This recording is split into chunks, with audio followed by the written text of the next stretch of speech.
Hello दोस्तों, नमस्कार। मैं प्रिंस और आप देख रहे हैं स्कोर मोर। दोस्तों, आज हम लोग देखने वाले हैं बीएसएससी सीजीएल का जो एग्ज़ाम हुआ था 2016 में, उसका एक पेपर है, मतलब प्रीवियस ईयर पेपर। उसको हम लोग देखने वाले हैं। इसमें मैंने सामान्य अध्ययन के सभी 90 प्रश्नों को लगभग सॉल्व किया है। तो इसको आप लोग देख रहे हैं, प्रीवियस ईयर क्वेश्चंस को। और एक्चुअली मैं बता दूं कि ये पेपर मेरे पास उपलब्ध नहीं था, लेकिन आप भी इसे डाउनलोड कर सकते हैं। ये एक साइट है मंजीत मैथ्स मैजिक करके। इस साइट पर जाइएगा तो आप लोगों को मिल जाएगा पेपर, बट उसमें सॉल्यूशन नहीं होगा, ठीक है। तो ये सॉल्यूशन मैंने खुद से किया है और मैंने भरसक प्रयास किया है कि सारा सॉल्यूशन सही हो। यदि कोई एक गलती हो गया हो तो आप हमें कमेंट सेक्शन में ज़रूर बता दीजिएगा कि आपका क्वेश्चन गलत था। तो हो सकता है मैं अगले क्वेश्चन से इसको सुधारने की कोशिश करूँगा अगले वीडियो से। तो चलते हम लोग शुरू करते हैं इस प्रश्न को। राजस्थान के बीकानेर में 15 जून 2015 को 50 डिग्री तापमान दर्ज किया गया। इसको फ़ारेनहाइट में कितना दिखाया जाए। देखिए, इसमें डेट स्थान से कोई मतलब है नहीं। ये बेसिकली फिजिक्स का एक न्यूमेरिकल है। तो अभी मैं ये नहीं बताऊँ कैसे सॉल्व कर सकते हो। जैसे मैंने सॉल्व किया, उसका आंसर मिला हमें 122 डिग्री फ़ारेनहाइट। देखिए, पहले ही बॉल पे ये आपको बोल्ड करने की पूरी कोशिश की गई थी इस क्वेश्चन में। तो आपको घबराना नहीं है, आगे क्वेश्चन बहुत आसान मिलने वाले हैं। तो चलते हम लोग आगे देखते हैं। ऐसा नहीं सोचिएगा कि पहला ही बॉल पर हम तो मात खा गए, आगे नहीं देखेंगे। तो ऐसा नहीं करना, आपको पूरा का पूरा पेपर देखना है। बहुत सारे क्वेश्चन आपको आसान मिलेंगे। दूसरा क्वेश्चन जो है ये आपके करंट अफेयर से उस समय का था, तो इसलिए मैंने इसे नहीं किया। आगे देखते हैं, ये भी तो करंट अफेयर, ये देख लेते हैं। अमंग द विलियर्ड्स India a millennium unities now तथा an area of darkness. An area नहीं होगा, एक्चुअली होना चाहिए यहाँ पे एन इरा ऑफ डार्कनेस। ये पुस्तक के लेखक कौन है? तो इसके लेखक हैं सलमान रश्दी, ठीक है। इनका नाम आपने काफ़ी सुना होगा। तो सलमान रश्दी जो है इसके लेखक हैं। आगे क्वेश्चन है, संयुक्त राष्ट्र का जलवायु परिवर्तन सम्मेलन 2015 का हुआ। तो ये करंट अफेयर था, इसलिए मैंने इसको सॉल्व नहीं किया। आगे देखिए, पैसेज टू इंडिया, ये किसका लिखा हुआ है? तो नीरज सी चौधरी का लिखा हुआ है। एसएससी ने काफ़ी बार पूछा है। भारतीय उपमहाद्वीप का 7वां सबसे पुराना विश्वविद्यालय पटना कब स्थापित हुआ? एक्चुअली देखिए, पटना विश्वविद्यालय का जब आप गूगल सर्च कीजिएगा तो आपको 1916 मिलेगा, लेकिन ऑप्शन के अकॉर्डिंग यदि जाएँ तो 1917 को हम लोग इसका आंसर मान सकते हैं। तो मैंने भरसक इसका प्रयास किया है कि अपने जो याद है उसको ही सॉल्व करूं, इस ऑप्शन के अकॉर्डिंग ना जाऊं। और कुछ चीज़ें मैंने गूगल करके भी खोजी हैं। तो ऐसा नहीं है कि मैं बहुत बड़ा मतलब खिलाड़ी हूँ, मुझे सारा कुछ याद ही है। मैंने गूगल करके भी कुछ चीज़ें खोजी हैं, बहुत सारा क्वेश्चन याद भी है। तो आप लोग भी देखेंगे, आपको बहुत सारी चीज़ें याद हो जाएंगी। और मैं सारे प्रीवियस ईयर पेपर इस पर करवा दूंगा। फिर नए चीज़ों में आपको क्या पढ़ने हैं वह सारा कुछ मैं वीडियो इसको एक अलग से प्लेलिस्ट बना दूंगा, सारा इसमें अपलोड करते रहूँगा। तो आप लोग इस चैनल पे यदि नए होंगे तो सब्सक्राइब जरूर कर लेना, अपने दोस्तों को शेयर करना इस वीडियो को। आगे देखते हैं, 14वें वित्त आयोग के अध्यक्ष कौन थे? तो 14वें वित्त आयोग के अध्यक्ष YV रेड्डी थे, जिनका नाम आपने खूब सुना होगा। अभी 15वें वित्त आयोग के अध्यक्ष कौन है, आप हमें कमेंट सेक्शन में बता सकते हैं। अगला प्रश्न भी आपका करंट अफेयर से था, इसलिए मैंने उसे जाने दिया है। पहुँचते हैं क्वेश्चन नंबर 9 की तरफ। कर्नाटक के श्रवणबेलगोला में अवस्थित गोमतेश्वर की मूर्ति एक प्रमुख जैन धर्मस्थल है। इस मूर्ति की ऊंचाई कितनी है? तो ये 57 फीट की मूर्ति है दोस्तों, याद रखिएगा। आगे क्वेश्चन हमारे पास, क्वेश्चन नंबर 11। भारत में ब्रॉड गेज में दो रेल पटरियों के बीच मानक दूरी क्या रखी जाती है? जैसे ही ब्रॉड रेल गेज देखते हैं तो उसमें 1.676 मीटर की दूरी होती है दोनों पटरियों के बीच में। कहीं कहीं आपको 1667 मीटर मतलब मिलीमीटर मिलेगा। तो बात वही घुमा फिरा के वही इसको मीटर में दिया गया है, 1.676 मीटर। आगे देखते हैं, निम्नलिखित देशांतरों में कौन सी रेखा भारत की प्रमाणिक याम्योत्तर रेखा है, जिसका आप लोग प्रधान मध्याह्न रेखा कहते हैं। भारत का मतलब जो इससे आपका समय का माप होता है तो 82.5 डिग्री ईस्ट होता है। तो ये आपका आंसर हो जाएगा, जो आपके इलाहाबाद के आसपास नैनी से गुजरा है। मिर्ज़ापुर एक्चुअली आप लोग कहते हैं या नैनी कहते हैं, वहीं से गुजरा हुआ है। अप्रैल 2015 में भारत ने परमाणु संयंत्रों के लिए यूरेनियम के लिए संधि निम्नलिखित में से किस देश के साथ की थी? तो ये भी करंट था, इसका आंसर ऑस्ट्रेलिया होना है। द टीन ड्रम किस नोबेल पुरस्कार विजेता की कृति है? तो ये गुंटर ग्रास ने लिखा था द टीन ड्रम। आगे है, पेंसिलिन की खोज किसने की? काफ़ी आसान क्वेश्चन है। अलेक्जेंडर फ्लेमिंग ने की थी पेंसिलिन की खोज। National mineral development corporation of India की हीरे की खान कहाँ है? तो आपको ही पता होगा कि पन्ना में हीरे की खान है। तो ये national mineral development corporation of India का भी खान है पन्ना में। फिल्म पाथेर पंचाली किसके द्वारा निर्देशित की गई है? तो सत्यजीत रे जो थे, इनके द्वारा निर्देशित की गई थी फिल्म। कौन सी? पाथेर पंचाली। काफ़ी चर्चित मूवी है, कई एग्जामों में इसके बारे में पूछा गया है। अंतर्राष्ट्रीय योग दिवस कब मनाया जाता है? देखिए, उसी समय ये शुरू हुआ था 2016 के आसपास ही 21 जून को अंतर्राष्ट्रीय योग दिवस मनाया जाता है। निम्नलिखित में से कौन राजकोषीय नीति का एक घटक नहीं है? देखिए, राजकोषीय नीति के घटक कराधान नीति होता है, सार्वजनिक ऋण नीति होता है, सार्वजनिक व्यय नीति होता है, लेकिन व्यापार नीति जो है ये राजकोषीय नीति का एक घटक नहीं है। तो आंसर कौन सा हो जाएगा? व्यापार नीति। गंगा की सहायक नदियाँ जो नीचे वर्णित हैं, जो नदियाँ आपको दी हुई हैं सभी सहायक नदियाँ ही हैं, लेकिन कौन उत्तर की ओर प्रवाहित होता है? मतलब गंगा जो है वो देखिए इस तरह से ऐसे आता है, मतलब पश्चिम से पूरब की ओर। तो कुछ नदियाँ उत्तर से दक्षिण और कुछ नदियाँ इधर से इधर आके मिलती हैं। बाकी कोसी जो है बिहार में आप देखते हैं तो इस साइड में कोसी मिलती है, यहाँ गंडक, बूढ़ी गंडक, घाघरा ये सब आके मिलती है, लेकिन सोन जो है ये दक्षिण से उत्तर की तरफ जाते हुए आपको दिखती है। तो इसमें आंसर कौन सा हो जाएगा? सोन हो जाएगा आपका उत्तर। ठीक है, बढ़ते हैं हम लोग आगे। अगला हमारा प्रश्न है, ये भी करंट अफेयर्स था इसलिए मैंने नहीं किया। आगे देखते हैं, निम्नलिखित में से गलत युग्म को पहचानना है। देखिए यहाँ पे कुछ युग्म दिए गए हैं मिलाने वाला। तो एजी बेल ये टेलीफोन से रिलेटेड हैं, इन्होंने टेलीफोन की खोज की थी। जेल बेयर्ड ये television, James Watt steam engine, लेकिन मैडम क्यूरी ने डायनामाइट की खोज नहीं की थी। अच्छा, डायनामाइट की खोज किसने की थी? आप हमें कमेंट सेक्शन में बता सकते हैं। निम्नलिखित में से सूर्योदय सबसे पहले कहाँ होगा? तो आपको ये पता होगा कि जो देश पूर्व की तरफ सबसे ज़्यादा होगा वहाँ पे सूर्योदय सबसे पहले होगा। तो यहाँ पे जब आप ऑप्शन देखेंगे तो इसमें सबसे पूर्व में आपको दिखेगा टोक्यो यानी जापान, तो वहाँ पे सूर्योदय सबसे पहले होगा। मशहूर पेंटिंग हंस दमयंती के चित्रकार कौन थे? तो ये राजा रवि वर्मा जो हैं ये हंस दमयंती पेंटिंग के चित्रकार हैं। निम्नलिखित पुस्तकों में से कौन सी पुस्तक फणीश्वर नाथ रेणु द्वारा रचित है? ये बिहार से बिलोंग करते थे फणीश्वर नाथ रेणु। इनका एक मशहूर पुस्तक है मैला आंचल। अनुवांशिकी के जनक किसको कहा जाता है? तो ग्रेगर मेंडल जो है इनको अनुवांशिकी का जनक कहा जाता है। इन्होंने मटर के पौधे पर अपना शोध किया था। नीचे दिए गए स्तंभों और राज्यों को न्यूक्लियर प्लांटों से मिलाना है। तो चलिए हम लोग इसको मिलाने की कोशिश करते हैं। देखिए यहाँ पे है कर्नाटक, तमिलनाडु, उत्तर प्रदेश, गुजरात, इसको इसमें मिलाना है। तो ये देखिए कर्नाटक में कौन सा है? कैगा पावर प्लांट है, ठीक है। और तमिलनाडु में देखते हैं तो कूडनकुलम जो है पावर प्लांट ये तमिलनाडु में है। उत्तर प्रदेश में आपका नरोरा मिल जाएगा और गुजरात में आपका कैगा मिल जाएगा। तो इस तरह से 2 4 1 3 गुजरात में, सॉरी काकरापार है, तो ये काकरापार गुजरात में, तो 2 4 1 3 आपका आंसर हो जाएगा। बढ़ते हैं आगे। राज्यसभा के संदर्भ में निम्नलिखित में से कौन सा कथन सही नहीं है? देखिए राज्यसभा एक अस्थायी संस्था है, तो ये सही बात है, ये कहीं भंग नहीं होती है। इसके 1/3 सदस्य प्रत्येक 2 वर्ष पर रिटायर होते हैं, ये भी सही है। 1/3 सदस्यों का चुनाव इसमें होता है। राज्यसभा के 12 सदस्य राष्ट्रपति द्वारा मनोनीत होते हैं, तो बात ये भी सही है कि 12 सदस्य अलग अलग क्षेत्रों से राष्ट्रपति के द्वारा इसमें मनोनीत किए जाते हैं। लेकिन राज्यसभा का गठन 1958 में नहीं हुआ था, ये उससे पहले ही हो चुका था, एक्चुअली 51-52 के आसपास में। एग्जैक्ट डेट मुझे याद नहीं है, तो आप हमें कमेंट सेक्शन में जरूर बताइएगा यदि किसी को याद हो तो ये राज्यसभा का गठन हो गया था, ठीक है। बढ़ते हैं आगे। बीमारियों और उनके जांच को सही रूप में दोनों स्तंभ में मिलाना है। फिर से मिलाने वाला इधर आ गया। तो देखिए यहाँ पे विडाल टेस्ट जो होता है दोस्तों, ये टाइफाइड के लिए होता है। विडाल टेस्ट किसके लिए होता है? टाइफाइड के लिए होता है।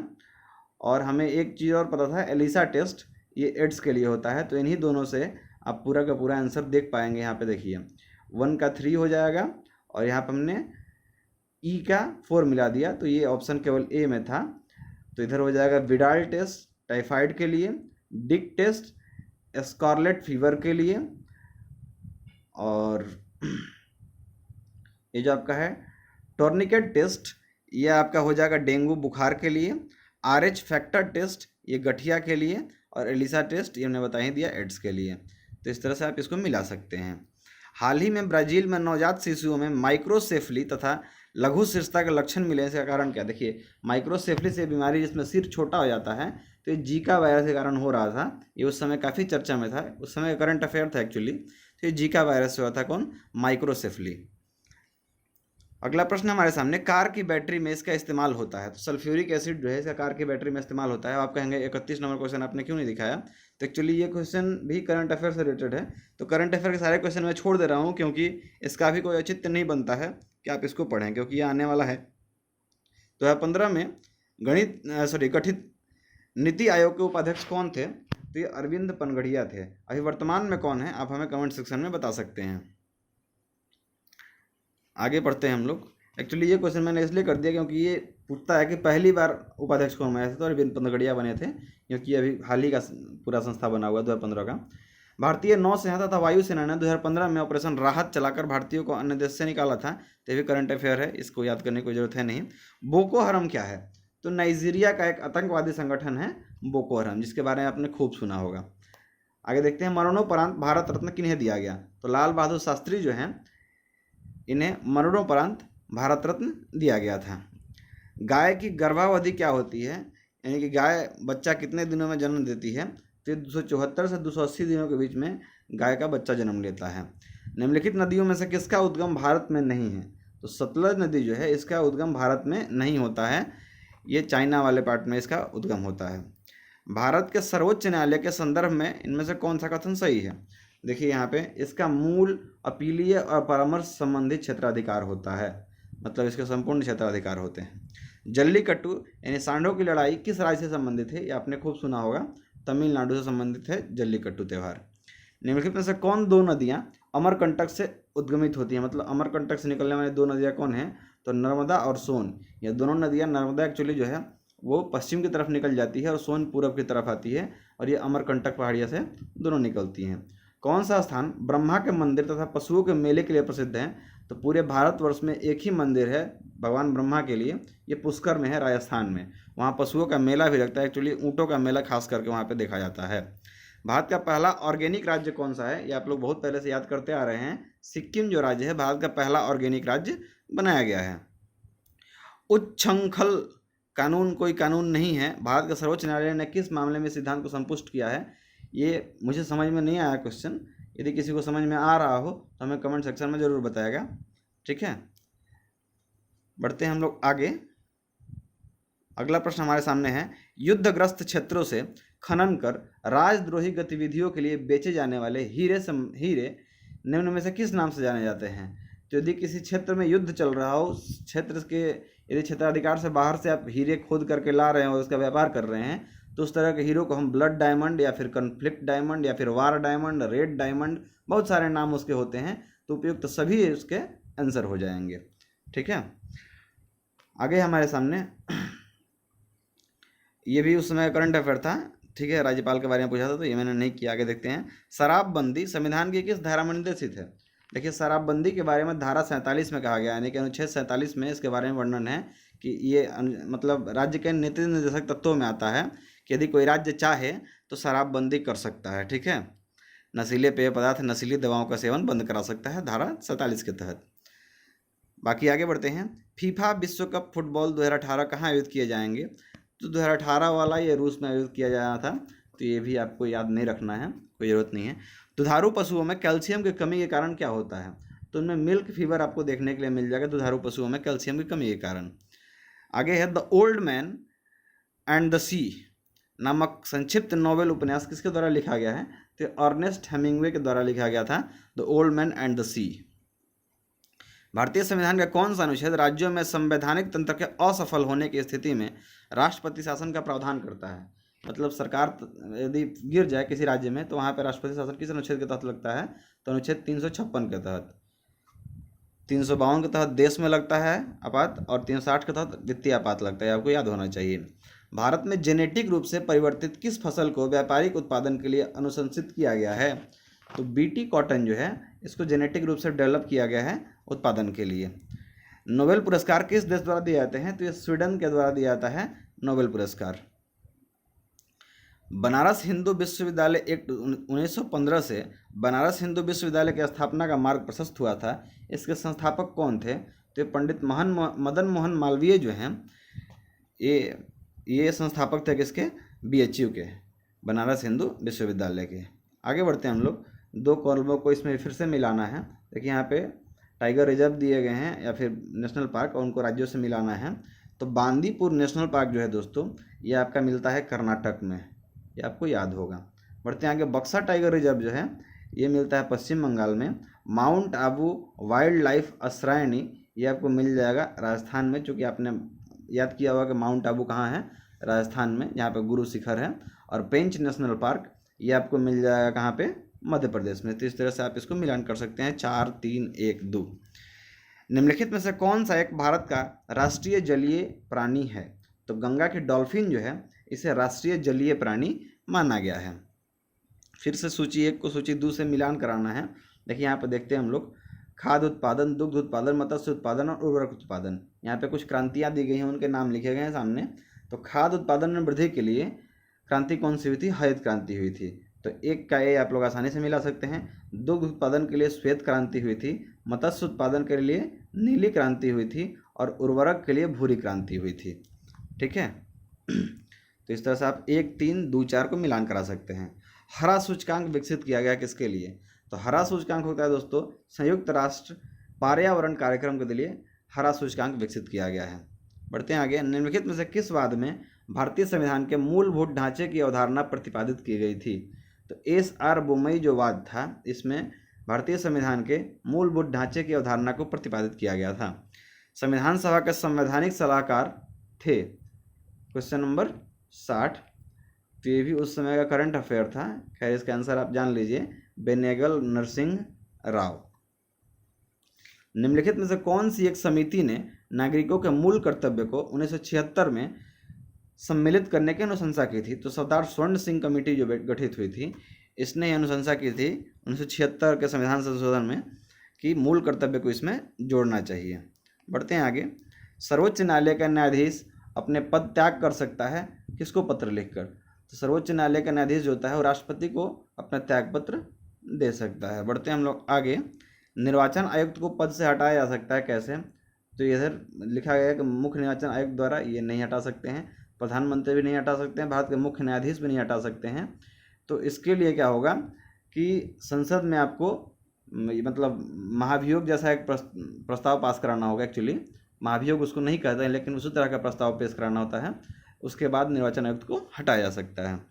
टाइगर वुड किस खेल से संबंधित है? तो ये गोल्फ से संबंधित है। टाइगर वुड, इनके बारे में सब जानते होंगे। बढ़ते हैं हम लोग विज्ञान के प्रश्नों की ओर। ध्वनि तरंगे नहीं चल सकती कहाँ पे? तो ध्वनि तरंगों को चलने के लिए कोई ना कोई मीडियम चाहिए। इसका मतलब वो निर्वात में नहीं चल सकती, लेकिन प्रकाश तरंगें निर्वात में चल सकती हैं। इधर भी आपको मिलान कराना है। देखते हैं हम लोग आंसर क्या हो सकता है इसका। एड्रेनलिन, एस्ट्रोजन, इंसुलिन और फेरोमोन्स। तो यहाँ पे देखिए हम आपको दिखाना चाहेंगे। एड्रेनलिन जो होता है वो लड़ो उड़ो हार्मोन कहते हैं, तो गुस्सा और डर इससे आपको दिख जाएगा। एस्ट्रोजन जो होता है एक जो दोस्तों महिलाओं में पाया जाने वाला एक हार्मोन है, तो महिलाओं से मिला देंगे। इंसुलिन जो होता है वो ग्लूकोज से संबंधित है। इंसुलिन का स्राव कम होने से लोगों में डायबिटीज हो जाता है। और फेरोमोन्स जो हैं ये साथी आकर्षित करने या गंध ग्रहण करने की शक्ति के माध्यम इसमें होता है फेरोमोन्स में। एक कार्बन क्रेडिट किसके समतुल्य होता है? तो एक कार्बन क्रेडिट का मतलब होता है 1 टन CO2 का उत्पादन आप कर सकते हैं। यदि आपके पास 1 कार्बन क्रेडिट है तो ये देशों पर एक मतलब लगाया गया था कि आप इतना ही कार्बन डाइऑक्साइड जो है उसका उत्पादन कर सकेंगे। निम्नलिखित में से कौन सा तत्व सोलर सेल में उपयोग किया जाता है? तो हम लोग देखते हैं ऑप्शंस को कि उनसे कौन सा तत्व सोलर सेल के लिए उपयोग किया जाता है। सिलिकॉन जो होता है एक्चुअली आता है किसमें? सेमीकंडक्टर में। तो इसका यूज किया जाता है कहाँ पे? सोलर प्लेट्स में। इलेक्ट्रिक बल्ब का फिलामेंट किसका बना होता है? टंगस्टन का, जिसका सिंबल होता है W। इसका काफ़ी ज़्यादा मेल्टिंग पॉइंट हाई होता है। मीनामाता रोग जो होता है वो पारा के विषाक्तता के कारण होता है और कैडमियम की विषाक्तता से इटाई रोग होता है। राष्ट्रपति एवं उपराष्ट्रपति अक्षम अथवा उनकी मृत्यु कार्यकाल में ही हो जाती है तो कार्यकारी राष्ट्रपति कौन होता है? तो सर्वोच्च न्यायालय के मुख्य न्यायाधीश होते हैं। और ऐसा बस एक बार हुआ है और एम हिदायतुल्लाह उस समय भारत के राष्ट्रपति के काम मतलब कार्यभार के रूप में संभाले थे। भारत में प्रथम न्यूक्लियर विस्फोट 1974 में कहाँ किया गया था? तो पोखरण में ही किया गया था। और दूसरा भी जो था 1998 में वो भी पोखरण में ही किया गया। पोखरण कहाँ है? राजस्थान में। अम्ल वर्षा किनके द्वारा होने वाले पर्यावरण प्रदूषण के कारण होती है? तो अम्ल वर्षा जो दोस्तों नाइट्रस ऑक्साइड और सल्फर डाइऑक्साइड के वजह से अम्ल वर्षा होती है। निम्नलिखित में से किसे जैविक खाद के रूप में प्रयोग किया जाता है? तो नीम जो है इसको जैविक खाद के रूप में प्रयोग किया जाता है। गन पाउडर किस मिश्रण से बनता है? तो चारकोल, सल्फर और पोटेशियम नाइट्रेट से गन पाउडर बनता है। हाल ही में आर्सेनिक औषधि का मतलब किसके उपचार के लिए मुख्यतः उपयोग किया गया था? तो ये भी एक तरह का करंट अफेयर था उस समय का, इसलिए छोड़ दिया मैंने। लोहा का शुद्ध रूप क्या है? तो पिटवा लोहा जो है लोहा का शुद्ध रूप है, इंग्लिश में बोले तो रॉट आयरन जिसको बोलते हैं। साबुन किसका सोडियम साल्ट है? तो स्टीरिक अम्ल जो होता है उसका मतलब सोडियम साल्ट होता है कौन सा? साबुन। अगला प्रश्न हमारे सामने है, निम्न प्रदूषकों में कौन जैव विघटित है? तो वाहित मल जो है ये जैव विघटित होता है। पीतल एक मिश्र धातु है किसका? तो पीतल में तांबा और जस्ता का मिश्रण होता है। इनमें से कौन सी गैस है जो इनर्ट नहीं है? मतलब इनर्ट गैस जो है उसको छोड़ के बाकी जो नहीं है उसको बताना है। तो फ्रेऑन जो होता है इनर्ट गैस नहीं होता है। क्लोरोफिल एवं हीमोग्लोबिन में क्रमशः युक्त होता है। तो क्लोरोफिल में आपको मैग्नीशियम मिल जाएगा और हीमोग्लोबिन में आयरन मिल जाएगा। तो Mg एंड Fe आंसर हो जाएगा। अंतर्राष्ट्रीय इकाई पद्धति के अनुसार रेडियो एक्टिविटी की इकाई क्या है? मतलब SI यूनिट क्या होता है रेडियो एक्टिविटी का? तो ये होता है बैकरेल। ठीक है, हेनरी बैकरेल ने इसकी खोज की थी। गहरा जामुनी यौगिक पदार्थ जो एंटीसेप्टिक एवं डिसइंफेक्टेंट की तरह उपयोग किया जाता है उसको क्या कहते हैं? तो पोटेशियम परमैंगनेट को यूज किया जाता है एंटीसेप्टिक और डिसइंफेक्टेंट के रूप में। वनस्पति तेल से वनस्पति घी बनाने हेतु किस गैस का उपयोग किया जाता है? तो हाइड्रोजन का उपयोग किया जाता है। हाइड्रोजनेशन एक प्रोसेस होता है, उसको करने से वनस्पति तेल से वनस्पति घी में परिवर्तित हो जाता है। कोला पेय में कौन सी औषधि पाई जाती है? तो कैफीन पाया जाता है। ठीक है, इधर फिर से सूची को मिलाना है। एक्चुअली ये क्वेश्चन मुझे समझ में पूरी तरह से क्लियर नहीं हुआ इसलिए मैंने इसे किया नहीं। यदि आपको ये समझ में आ रहा है इसलिए मैंने इसे रोक दिया। आप स्क्रीनशॉट ले लेंगे और जिससे बन रहा होगा हमें आंसर जरूर करेगा कमेंट सेक्शन में। आगे बढ़ते हैं हम लोग। 88 नंबर क्वेश्चन है, भू स्थिर उपग्रह किस दिशा में घूमता है? तो भू स्थिर उपग्रह जो होते हैं वो पश्चिम से पूर्व की ओर घूमते हैं। ओजोन बायोस्फीयर को बचाती है कौन? अल्ट्रा वायलेट रेज जो होती हैं वो ओजोन बायोस्फीयर को बचाती हैं। बढ़ते हैं आगे। यहाँ पे फिर से आपको मिलाने के लिए मिलेगा। तो इसमें देखिए ग्रेट इंडियन बस्टर्ड जो है इसको हम लोग क्या बोलते हैं? ओरिडियोटिस निग्रिसेप्स। ओरिडियोटिस निग्रिसेप्स इसको बोलते हैं। आगे है इंडियन रॉक पाइथन, इसको पाइथोन मोलुरस कहते हैं। पाइथोन मोलुरस कहते हैं। एशियाटिक हाथी जो है इसे हम लोग कहते हैं इलिफिस इंडिकस। इलिफिस इंडिकस। और सेलोथा बियर जो है इसको मेलुरस उसिरनस कहते हैं। तो इस तरह से 2 1 4 3 करके आप इसको मिला सकते हैं। आगे मैथ्स के प्रश्न हैं जिन्हें मैं अगले वीडियो में समाहित करूंगा और फिर उसके अगले वीडियो में जो रीजनिंग के प्रश्न इसके हैं उसको मैं करने का प्रयास करूंगा। तो बेसिकली हम लोगों ने आज पूरा 90 प्रश्न कर लिया किसका? जीके का। तो देख सकते हैं आप लोग कितने क्वेश्चन आसान हैं और कितने क्वेश्चन थोड़ा सा टफ हैं। हाँ, इसमें खास करके करंट अफेयर की अधिकता देखी जा सकती है। तो करंट अफेयर भी आपको पढ़ना होगा। तो करंट अफेयर के वीडियो मैं मंथली करके ला दूंगा, आप इसी चैनल पर देख पाएंगे। और बाकी वीडियोस में लगातार लाते रहूँगा। तो इसके लिए आपको चैनल को सब्सक्राइब करना है, अपने दोस्तों तक शेयर कर देना है ताकि उनको भी पता चल सके कि यहाँ पे आपको ऑफिशियल पेपर जेन्युइन पूरा सॉल्व करके मिल रहा है। मिलते अगले वीडियो में। जय हिंद।